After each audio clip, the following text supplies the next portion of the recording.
भक्तों, ओम नमः शिवाय, श्री शिवाय नमस्तुभ्यम, जय श्री महाकाल। भक्तों, जैसे कि आपको पता है कि बहुत सारी माताएं गुरुवार का व्रत रहती हैं, जिसको बृहस्पतिवार भी कहा जाता है। उसमें विष्णु भगवान का व्रत रहती हैं। उस दिन बहुत सारी माताएं व्रत रहती हैं और विष्णु जी का पूजन करती हैं। लेकिन एक चीज गुरुदेव जी ने बोला है कि जो ये गुरुवार का दिन होता है, जितनी माताएं व्रत रहती हैं, वो इतना अनोखा दिन है कि अगर आपने अपनी मनोकामना के लिए वो उपाय किया जो गुरुदेव जी ने बताया है, वो उपाय करने मात्र से आपकी जो भी मनोकामना है वो अवश्य पूर्ण होगी। क्योंकि गुरुदेव जी बताते हैं, विष्णु जी हमारे धरती के रचयिताकार हैं। उनके सामने अगर आप अपनी मनोकामना रखती हैं तो वो आपकी मनोकामना अवश्य पूर्ण करेंगे। क्योंकि गुरुदेव जी हमेशा बोलते हैं, क्योंकि बहुत घरों में दुख नहीं कट रहा है, बहुत सारी ऐसी मनोकामना है जो प्राप्त नहीं हो पा रही है उनको। किसी ने एग्जाम देना है, उसका एग्जाम नहीं निकल पा रहा है। किसी को नौकरी चाहिए, उसको नौकरी नहीं मिल रही है। किसी को बीमारी हो गई है, किसी का कष्ट नहीं कट रहा है। किसी घर में धन आता है तो धन टिकता नहीं है। किसी के घर में कर्जा इतना हो गया है कि वो उतर ही नहीं रहा है। तो इन सारों से रिलेटेड जितनी भी समस्याएं हैं, गुरुदेव जी ने बोला है कि अगर जो भी माताएं गुरुवार का व्रत रहती हैं, बस आपको ये उपाय कर देने हैं। जो भी मैंने आपको समस्याएं बताई हैं वो आपके जड़ से खत्म हो जाएंगी। जी हाँ भक्तों, कैसे करना है, कब कब करना है, किस समय पे करना है और आपको क्या क्या सामग्रियां चाहिए, मैं आज की वीडियो में पूरा बताने वाला हूँ। वीडियो को एंड तक जरूर सुनिएगा। 7 से 8 मिनट की वीडियो होने वाली है। आप जितनी भी माताएं व्रत रहती हैं, आपको बस इस दिन ये उपाय करना है गुरुवार के दिन, और बस आपकी जो भी मनोकामना है वो अवश्य पूर्ण होगी। तो भक्तों, सबसे पहले तो हम चलते हैं जिनके घर में बहुत ज्यादा दुख है, कलेश बहुत होता है। कोई ऐसा व्यक्ति है जो नशा करके आता है, अपने घर में कलेश बहुत मचाता है, या लड़ाइयाँ बहुत करता है, या कोई ऐसे रास्ते पे निकल गया है जहाँ पर खतरा बहुत है। तो इस सब दुखों को काटने के लिए भी गुरुदेव जी ने उपाय बताया है कि जिसके घर में जो महिलाएं व्रत रहती हैं उनको करना क्या है। गुरुवार के दिन सबसे पहले तो ब्रह्म मुहूर्त के समय में स्नान कर लें, और ध्यान रहे इस दिन आपको केला नहीं खाना है, क्योंकि उसी दिन केले के पेड़ की पूजा होती है। ठीक है, तो ध्यान रहे कि बस आपको इस दिन केला नहीं खाना है। फिर उसके बाद सबसे पहले तो ध्यान रखिए करना क्या है। आपको एक घी का दिया लगाना है। कौन सा? बत्ती वाला। 2 बत्ती का घी का दिया लगाना है, और ध्यान रहे जो बत्ती होगी वो लंबी बाती वाली होनी चाहिए। ठीक है, और 2 बत्ती का आपने दिया लगाना है। 2 बत्ती मतलब एक ही दिया में आपको 2 बत्ती लगानी है। और उसके बाद आपको क्या करना है, उसी दिए में आपको एक चावल का दाना डाल देना है। अब जब आप एक चावल का दाना डाल देंगे तो उसके बाद क्या करना है, जहां पर जितनी भी माताएं विष्णु जी की पूजा आरती करती हैं, अर्चना करती हैं, केले के पेड़ के पास जो पूजा आरतियां करती हैं और उनके प्रतिमा के पास जो कितनी पूजा अर्चना करती है, वहीं पर जहां पर आप पूजा करेंगे, जहां पर आप अपना पाठ करती हैं, वहीं पर उस एक घी के दिए को, जिसमें 2 बत्ती आपने लगाया है, जिसमें चावल डाला है, वो दिया वहीं पर रखना है। गुरुदेव जी बोलते हैं कि 3 से 4 गुरुवार अगर आपने ये कर लिया, जितनी महिलाएं व्रत रहती हैं, अगर आपने ये कर लिया, तो आपके घर में जो भी दुख है, जिसकी भी बुरी नजर है, जो भी संकट आ रहा है और जो भी कोई कलेश करता है, वो कभी कलेश नहीं करेगा। तो भक्तों, ये उपाय आपको जरूर करना है गुरुवार के दिन।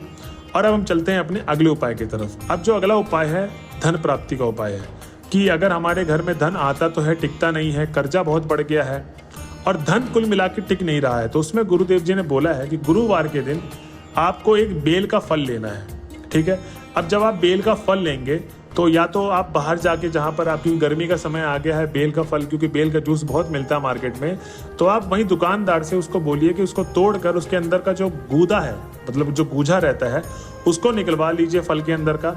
अब उसको आप घर ले आइए, घर में लाकर उसको सुखा लीजिए। अब जब वो सूख जाएगा तो आपको उसको क्या करना है, आग से जला देना है। जब आग से जला देंगे तो उसकी भस्म तैयार हो जाएगी। भस्म तैयार कर लिया आपने। अब जब भस्म अच्छे से तैयार हो जाएगी, सूख जाएगी मतलब, अब उसको क्या करना है, भस्म को पीस लें। पीसने के बाद आपको क्या करना है, छन्नी में आपको उसको छान लेना है। छानने के बाद आप क्या करना है कि जब भी कोई भी गुरुवार का व्रत रहती, जितनी महिलाएं, जब गुरुवार आता है, मतलब आपको ये 2 से 3 गुरुवार करना है। आपको क्या करना है कि जहां पर महिलाएं पूजा आरतियां करती हैं, अर्चना करती हैं विष्णु जी की, भगवान की, जितनी भी माताएं व्रत रहती हैं और जहां पर पूजा अर्चना कर रही, वहीं पर वो भस्म हल्का सा चढ़ा देना है। भक्तों, गुरुदेव जी कहते हैं कि 3 से 4 गुरुवार अगर आप ये उपाय करती हैं तो आपकी जो भी मनोकामना है, लक्ष्मी से रिलेटेड, धन से रिलेटेड, कर्जा से रिलेटेड, वो सब की सब पूर्ण होगी। तो भक्तों, ये था हमारा दूसरा उपाय जो गुरुदेव जी ने बताया था गुरुवार के दिन करने के लिए महिलाओं को। अब क्या करना है, जो तीसरा उपाय है उसमें यह है कि जिसके घर में बहुत ज्यादा व्यक्ति रोगी है, जिसकी बीमारी नहीं ठीक हो रही है, जिसको डॉक्टर ने भी मना कर दिया है कि हम इसको बचा नहीं सकते हैं, और अगर आपके घर में कोई ऐसा व्यक्ति है जो बीमारी से ठीक ही नहीं हो पा रहा, मतलब ठीक होता है फिर बीमार हो जाता है। और आपको अगर ऐसा लगता है या मेरे बच्चे पे या मेरे पति पे किसी की बुरी नज़र लग गई है, मेरे ऊपर किसी की बुरी नज़र लग गई है, तो गुरुदेव जी ने इससे रिलेटेड उपाय बताया है। अब इस उपाय में आपको करना क्या है, गुरुवार के दिन आपको 1 लोटा जल लेना है। अब जो 1 लोटा आप जल लेंगे वो मंदिर परिसर से आपको नहीं लेना है, कहीं बाहर से नहीं भर के रखना, आपको अपने घर से वो 1 लोटा जल लेके जाना है। उसके बाद आपको एक सफ़ेद फूल लेना है। सफ़ेद फूल कोई भी ले सकते हैं आप चढ़ाने के लिए भगवान को। उसके बाद बस ध्यान रहे कि कहीं से खंडित ना हो। उसके बाद आपको 5 बेलपत्र चाहिए। अब भक्तों ध्यान रहे कि जो आप 5 बेलपत्र लेंगे वो कहीं से कटा पीटा ना हो, खंडित ना हो।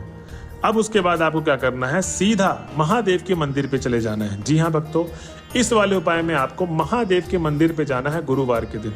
और जब आप महादेव के मंदिर में जाएंगे तो आपको एक मंत्र का उच्चारण करना है। वो मंत्र होगा श्री शिवाय नमस्तुभ्यम, और कुंदकेश्वर महादेव का स्मरण करना है। ठीक है, कुंदकेश्वर महादेव का स्मरण करना है और मंत्र क्या बोलना है, श्री शिवाय नमस्तुभ्यम।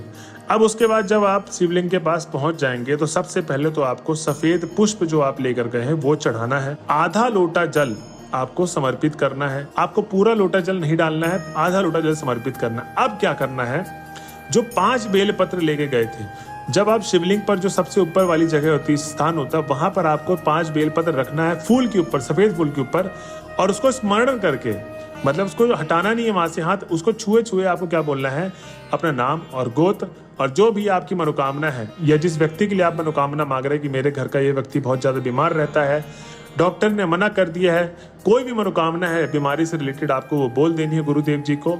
और उसके बाद जो आपको 1 लोटा जल है, वो जो आपने आधा चढ़ा दिया था पहले, आधा बचा था, वो आधा लोटा जल आपने चढ़ा देना है शिवलिंग पे। तो भक्तों ये था तीसरा उपाय जो आपको करना है। भक्तों ये थे 3 उपाय जो गुरुदेव जी ने आपको बताए। अगर आपने ये उपाय कर लिए जो गुरुदेव जी ने बताया है तो आपकी जो भी मनोकामना है वो अवश्य पूर्ण होगी। भक्तों गुरुवार मतलब बृहस्पतिवार में इतनी ज्यादा ताकत होती है क्योंकि विष्णु भगवान हमारे जो रचयिताकार हैं पृथ्वी के, उन्हीं का दिन है। उन्हीं के लिए जो माताएं व्रत रहती हैं उनकी अवश्य मनोकामना तो पूर्ण होती है।